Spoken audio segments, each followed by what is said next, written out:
সবাইকে স্বাগত জানাচ্ছি। আমি মোহাম্মদ জাহিদুল ইসলাম। আপনারা দেখছেন কোড রিডার ইউটিউব চ্যানেল। আজকে আমরা আমাদের টিউটোরিয়াল সিরিজের সিএসআরএফ প্রোটেকশন নিয়ে দেখব। আমরা গত পর্বে মিডলওয়্যার নিয়ে দেখেছিলাম বেশ কয়েকটা পর্ব। আজকে আমরা সিএসআরএফ প্রোটেকশন দেখব। তো সিএসআরএফ প্রোটেকশন দেখার আগে আমরা সবার আগে আমাদের অ্যাপ, যেটা আমরা এতদিন কাজ করেছি, সেটাকে একটু রান করে নেই। আর এটা বোঝার জন্য আমি পাশাপাশি অন্য আরেকটা অ্যাপ্লিকেশন ওপেন করব, যেটা আমরা ব্যবহার করব, সেটা হচ্ছে এইটা। হ্যাঁ, এইখান থেকে আমরা কোনো একটা রিকোয়েস্ট এইখানে সেন্ড করব। এই যে এইখানে ইউআরএলটা খেয়াল করবেন, এক্সাম্পল -app.test/form। হ্যাঁ, এখান থেকে আমি কোনো একটা রিকোয়েস্ট সেন্ড করব এইখানে। প্রথমে আগে জিনিসটা বুঝে নেই যে এটা কি, তারপরে হচ্ছে আমরা ব্যাপারটা এক্সপ্লেন করতেছি। তো খেয়াল করেন, আমি এইখান থেকে করি। আগে আমাদের যেই ফর্মটা ছিল নেম, আমরা যেটা কাজ করেছিলাম এটার মধ্যে, তো আমরা যদি বলি this is test first name, right? ও সরি, এবার যদি আমরা সাবমিট করি, আমরা কিন্তু দেখতে পাচ্ছি this is test first name. এটা আমার অ্যাপ্লিকেশন থেকে আমি যখন একটা রিকোয়েস্ট করতেছি আমার অ্যাপ্লিকেশনেরই কোনো একটা ডিফারেন্ট রাউটে। আবারও বলছি, আমি যখন আমার অ্যাপ্লিকেশন থেকে, মানে আমার যেই ওয়েবসাইট, সেটা থেকে আমি আমার ওয়েবসাইটেরই কোনো একটা ডিফারেন্ট ইউআরএল হিট করতেছি, তখন আমার কিন্তু এই কাজটা হচ্ছে। কিভাবে হচ্ছে? আমরা একটা সিএসআরএফ ব্যবহার করেছিলাম, সেজন্য হচ্ছে।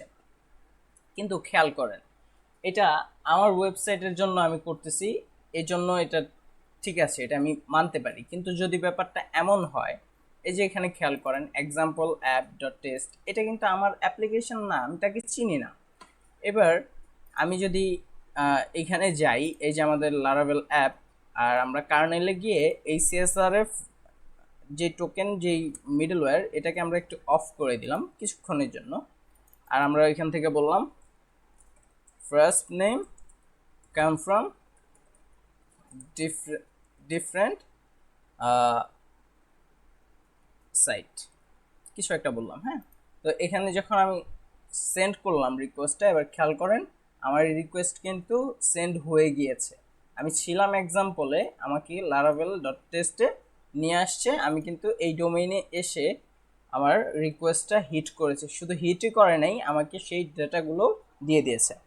এখন এই যে একটা সমস্যা, কারণ আপনি কোনো কারণে আমার অ্যাপ্লিকেশনে কোনো একটা রাউট যদি পেয়ে যায় কোনো একটা হ্যাকার বা নর্মাল একটা মানুষ, সে কিন্তু চাইলে তার ডেটা আমার ওয়েবসাইটে ইনজেক্ট করতে পারবে। আর এই ডেটা ইনজেক্ট করার মাধ্যমে সে অনেক কিছু করতে পারবে। আমার সার্ভারকে কিছু সময়ের জন্য মানে হ্যাং করে দিতে পারে, কারণ সে যদি অনেক পরিমাণে ডেটা ইনসার্ট করে, তখন কিন্তু আমার সার্ভারের যে রিসোর্স, সেটা খরচ হয়ে যাইতেছে অকারণেই। আমি কিন্তু আইডেন্টিফাই করতে পারতেছি না সে কোত্থেকে আসতেছে। এই যে সমস্যাগুলা, যে তুমি যেখানেই থাকো বাবা, তুমি আমার এই সাইটে যদি রিকোয়েস্ট করতে চাও, তোমাকে অবশ্যই একটা ভেরিফিকেশনের মধ্যে দিয়ে আসতে হবে। তো এই জিনিসটা কি? এই জিনিসটাই হচ্ছে সিএসআরএফ টোকেন। সে কি করবে আমি যদি একটু দেখাই আপনাকে। আমি যদি এটাকে ওপেন করে দেই, ও সরি, এটাকে যদি আমি ওপেন করে দেই, রিফ্রেশ করি, এবার কিন্তু আমি আর সেই পেজটা দেখতে পাচ্ছি না যেখানে আমার ডেটা ছিল। হ্যাঁ, আমাকে যেখানে ডেটা দেখাচ্ছিল। এখন এই যে সে আমাকে দেখাচ্ছে না এখন, কারণ কি আমি একটা ডিফারেন্ট লোকেশন থেকে এই লোকেশনে আসছি। হ্যাঁ, এখন আমি যদি আমার নিজের সাইটের ডেটা দেখতে চাই, এটা কিন্তু, ও সরি, আমাকে দেখতে হলে সেই ফর্মে যেতে হবে। ফর্মে গিয়ে আমাকে এখানে বলতে হবে, আমি কিছু একটা বলে দিলাম, কিছু একটা সাবমিট করলাম, আমার কিন্তু সাবমিট হয়ে গেল, রাইট? তো এখন আমি দেখতে পাচ্ছি, এটা কি এমনিতেই দেখতে পাচ্ছি? না, এমনিতেই দেখতে পাচ্ছি না। এটা কিভাবে দেখতে পাচ্ছি? এটা দেখার জন্য আমাকে এখানে একটা কাজ করতে হয়েছে। সেটা হচ্ছে, এই যে আমার যে ব্লেড ফাইল, এটা নিয়ে আমরা পরবর্তীতে আলোচনা করব। ব্লেড ফাইল কি, আমরা আপাতত বুঝে নেই। এটা একটা এইচটিএমএল। তো এইচটিএমএল এর যে ফর্ম, তার মধ্যে আমাকে একটা ভ্যালু পাঠাতে হয়। কিভাবে সেটা? সেটা হচ্ছে, আমি যদি একটা ইনপুট এখানে লিখি, আর ইনপুটের টাইপ টেক্সট না করে আমরা হিডেন করে দেই। তারপরে হচ্ছে আমরা এখানে একটা নেম নেই, নেম হচ্ছে টোকেন ও ভ্যালু হচ্ছে আমরা ব্যবহার করব CSRF টোকেন। এটা একটা হেল্পার ফাংশন লারাভেলের। এটা যখন ব্যবহার করব এটা কি করে সেই জিনিসটা আমি আপনাদেরকে প্রথমে দেখিয়ে নিই। তো এই যে আমি যখন এখানে আসলাম, আমি একটু বড় করে নিই আপনাদের বোঝার সুবিধার্থে। এবার যখন আমরা ইন্সপেক্ট করতেছি,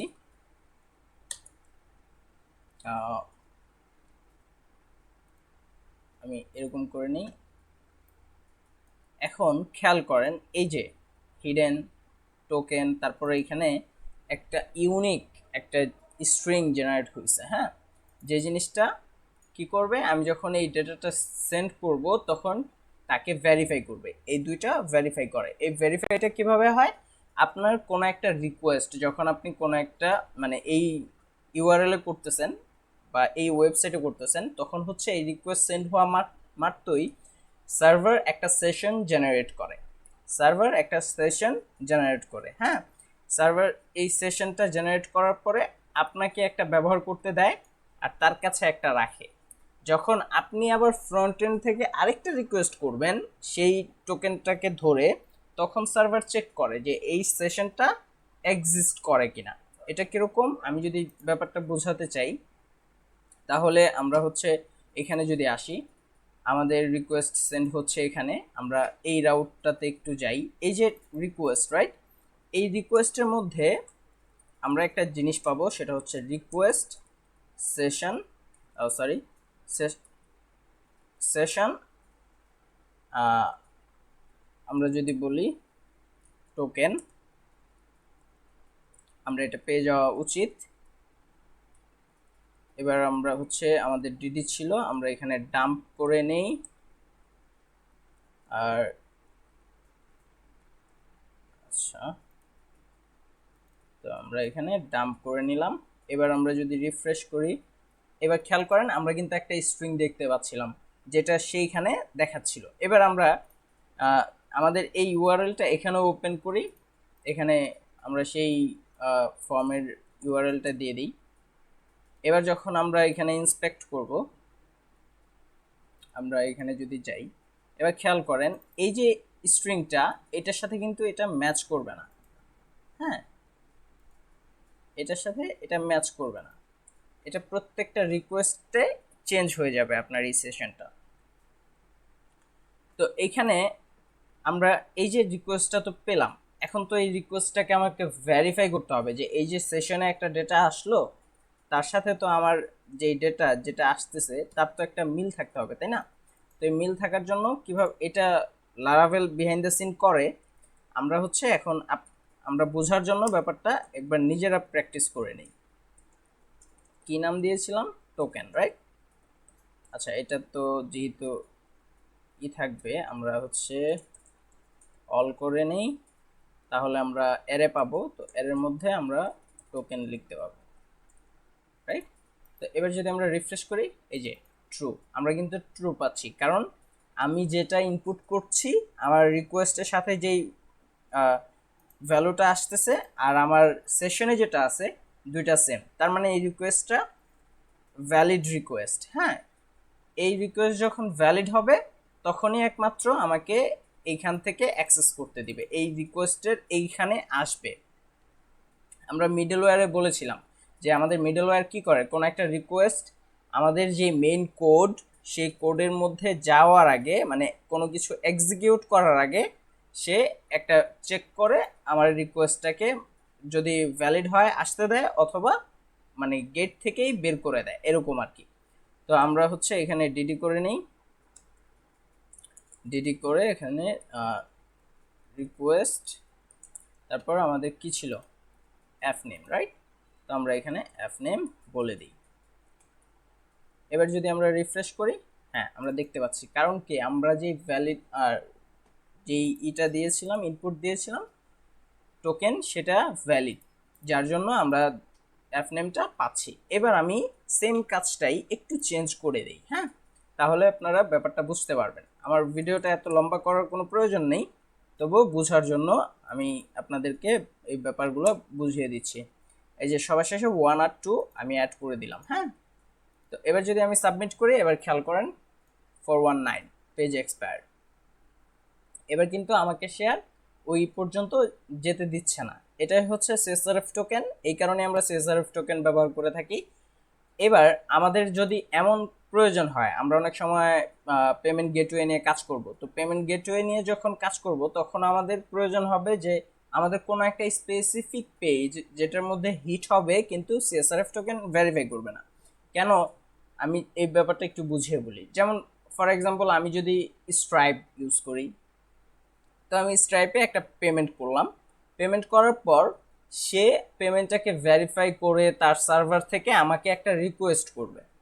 হ্যাঁ, যদি সেটা পোস্ট রিকোয়েস্ট হয় তখন কিন্তু আমার সার্ভার তাকে আর রিকোয়েস্ট মানে কোনো কাজ করতে দিবে না। কারণ কি, তাকে আমার সার্ভার চেনা না, তার সাথে যে রিকোয়েস্টের সাথে যেই টোকেন আসবে না, কারণ সে তো জানে না আমার সার্ভার আসলে কি টোকেন ব্যবহার করতেছে, কেন ব্যবহার করতেছে, এটা তো আর সে জানে না।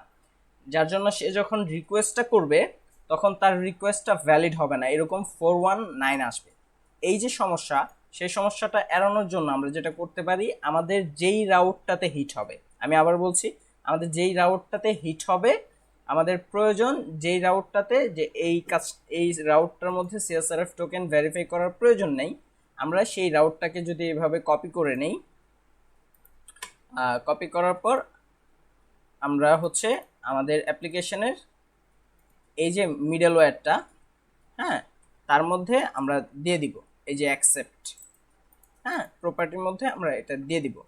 দিয়ে দেওয়ার পর এবার আমরা যাচ্ছি হচ্ছে, খেয়াল করেন আমরা কিন্তু লারাভেল অ্যাপের মধ্যে এই কাজটা করেছিলাম, এটা হচ্ছে আমাদের মেইন অ্যাপ্লিকেশন যেটার মধ্যে আমরা কাজ করব। এবার আমি প্রথমে যেই রিকোয়েস্টটা করেছিলাম খেয়াল আছে, এক্সাম্পল অ্যাপ থেকে, এইখান থেকে যখন আমি রিকোয়েস্টটা করেছিলাম আমাকে কি করছিল, আমি আবার একটু দেখাই কাজটা করে। এখানে আমি এটাকে কমেন্ট করে রাখলাম, কমেন্ট করে আমি যদি রিফ্রেশ করি, এখানে বলে দিই request come from example app, submit করি, আমাকে বলছে 419 পেজ এক্সপায়ার্ড।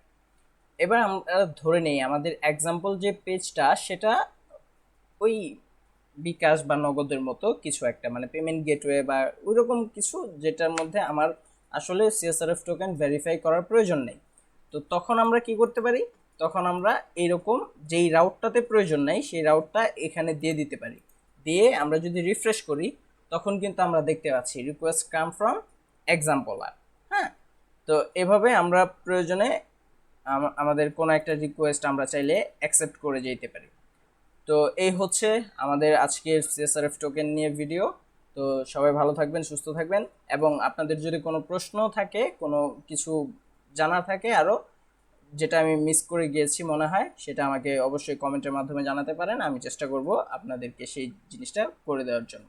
তো সবাই ভালো থাকবেন, সুস্থ থাকবেন, আল্লাহ হাফেজ।